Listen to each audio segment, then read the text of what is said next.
آقا ما سال 92 سه بود، عاشق یه بنده خدایی شدیم.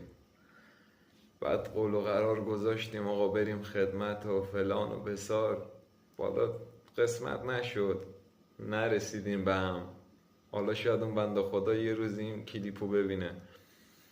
به هم دیگه نرسیدیم، الان راهمون جدا، اون مجرد و منم الان دخترم 2 سالشه. خواستم بهتون یه چیزی رو بگم حاجی.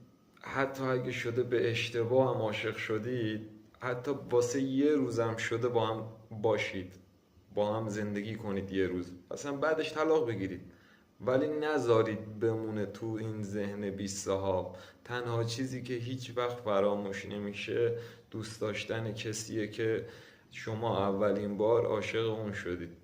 من اینو دارم میگم سر اینه که واقعیته، اصلا چیزی که واقعا تجربهش کردم واقعیته. آقا عاشق شید، دوست داشته باشید همدیگه رو تا میتونید عاشق شید.